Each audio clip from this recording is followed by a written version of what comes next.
I'm your host, Annie Bowles, and this is News du Jour.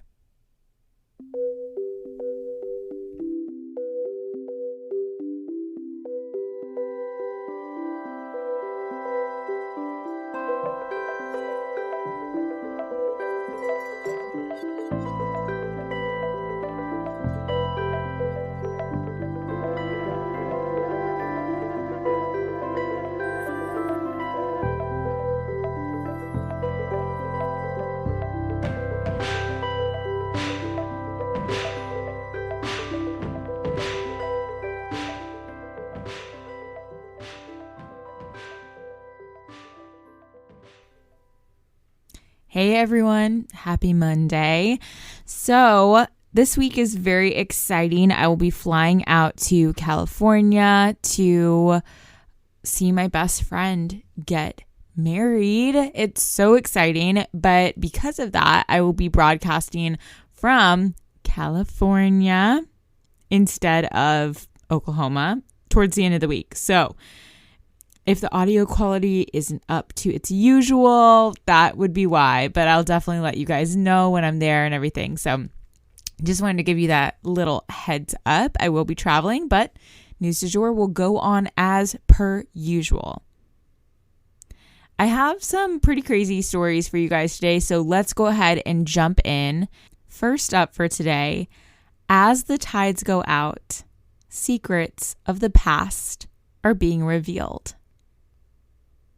So, climate change's vast droughts in Europe this summer have left populations scraping the bottoms of riverbeds and finding sunken treasures long forgotten. While this certainly points to a hugely concerning development in the climate crisis, I do think it's fascinating from a historical standpoint, so I thought we would walk through some of the findings throughout Europe. So the first one I wanted to touch on is an entire village that had been underwater in Spain. So apparently an entire village in a valley had become submerged underwater when a dam broke and caused it to flood. Things are now kind of how they were left to an extent. So rusted trucks, homes, schools, roads, graveyards are now accessible on foot after years of existing underwater. Haunting images are circulating on social media of people entering this ghost town for the first time since 1992. The second finding I want to touch on is a German warship from World War II found in Serbia. So when the Danube River shriveled up this summer, a sunken German warship was discovered.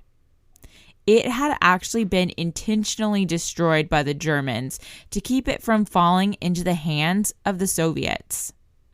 The Serbian government stated, though, that it contains about 10,000 unexploded bombs. So removing it is going to be a nightmare for the local government, but a pretty cool discovery nonetheless. Number 3, hunger marks in Germany and the Czech Republic.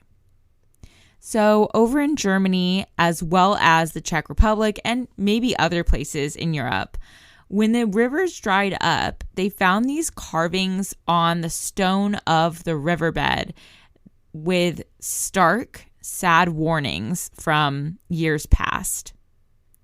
As an example, one from 1616 read, quote, "If you see me, weep," end quote.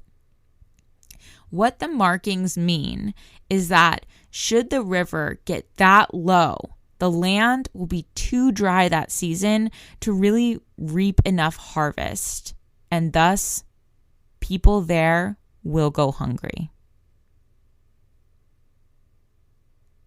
These were called hunger marks again. And so it just means, with the river being so dry, they won't have enough water for crops and to live off of.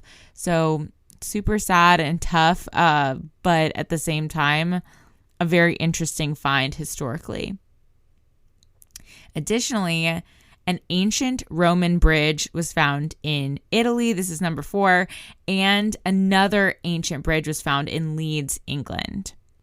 So a 2,000-year-old bridge has emerged in Rome out of the Tiber River as the river has become more dried out. Similarly, over in England, a pack horse bridge was found sticking out of a reservoir in Leeds. And a pack horse bridge is just a bridge that was used to kind of move horses from one side to the other of the river. No one had seen any of these landmarks that we've discussed in decades, if not hundreds or thousands of years. And that should tell you how unprecedented these droughts really are. These discoveries are exciting, but simultaneously a grim reminder of the worsening climate crisis.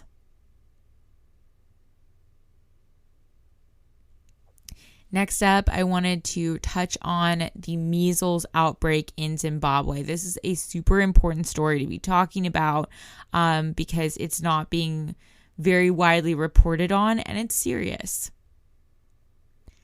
So to orient us a little bit before we dive into the crisis, Zimbabwe is a country towards the southern tip of Africa.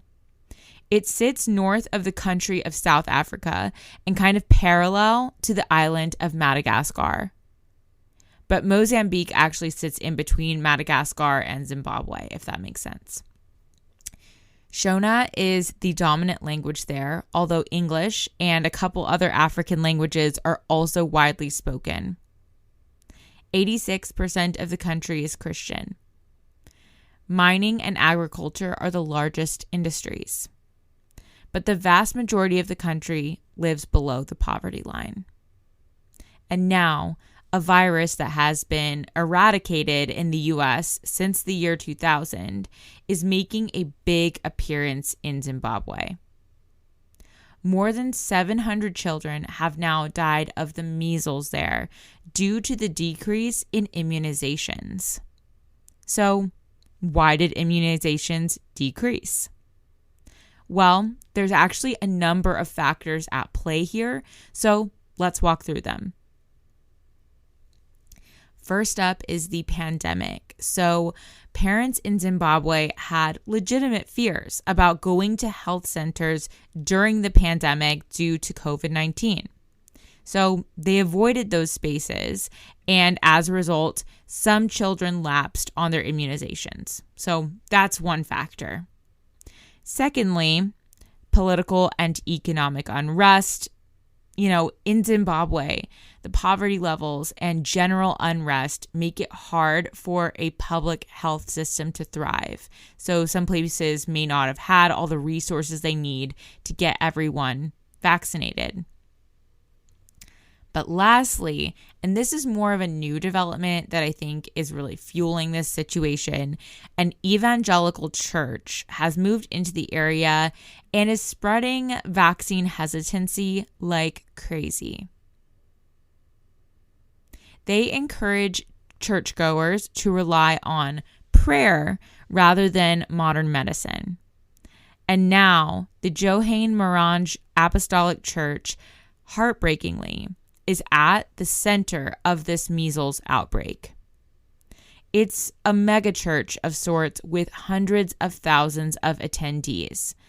They mainly warned against the COVID-19 vaccines, but fear towards that vaccine has now kind of spilled over into all routine vaccines, even childhood ones that have protected kids for generations.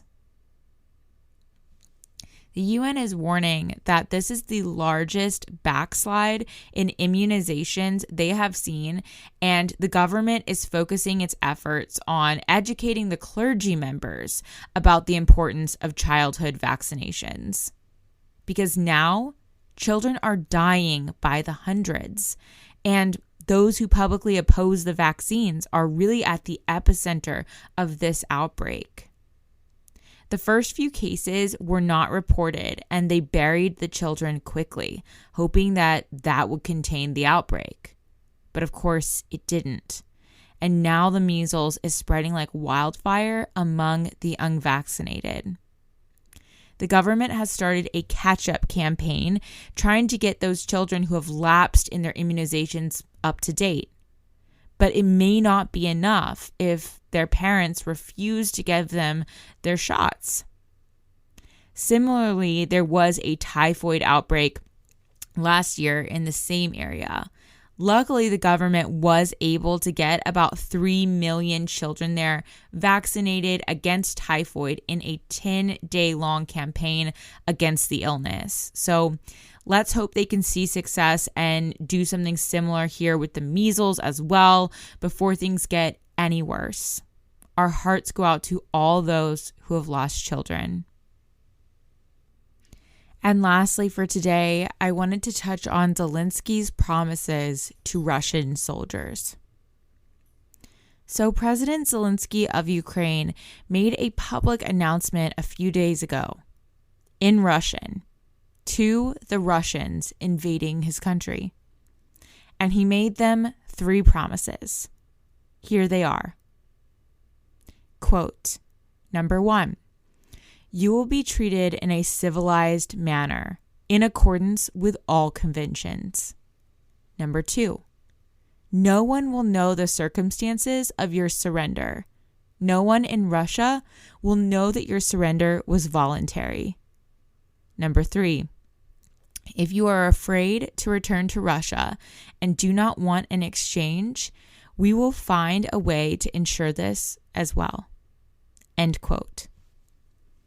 This announcement is definitely a sign of the worsening times for Russian soldiers and the horrible morale Ukraine has found among them. They don't know why they are fighting this war, and for the most part, they don't seem to care about taking Ukraine as part of Russia. And they're literally dying over something so preventable or losing limbs. So Zelensky is imploring them to please just surrender and stop the madness rather than carry out Putin's deplorable dreams. And that is the news du jour. Today, I wanted to leave you guys with the quote. The problem with today has become, I am not what I am. I am not what you think I am. I am what I think you think I am. If you enjoyed this episode, please consider becoming a patron of our podcast. For $7.99 a month, you can unlock tons of perks like breaking news text messages so that you're never out of the loop. Tons of bonus episodes are already up there ready for you to binge, and a discussion board full of networking opportunities and much more. Go to www.patreon.com/sugarfree media today to become a patron. This is the best way to support our show. Our patrons make News du Jour possible. But a couple other ways to support our podcast are rate and review on whatever podcast platform you use to listen, share on your social media, you have influence, tell your friends, family, and colleagues that you love News du Jour and why you listen. You can also follow us on social media under sugarfreemedia.co on Instagram, just sugarfreemedia, all one word, on TikTok, and sugarfree_media on Twitter. We also have a weekend newsletter called Dreamers Digest that's full of dreamy content recommendations for your weekend and a life update from yours truly. Sign up today on our website, www.sugarfreemedia.co. Our music is by Joey Lavoie and Nicholas Foster. Our cover art is by Hannah Pierce Photography. Our Sugar Free Media logo is by Catherine Jezik Designs. Any twinkling or little footsteps you might hear in the background are by my dog, Rhett. He's a rescue pup and always records with me. We appreciate you listening and look forward to telling you about the news again next time on News du Jour.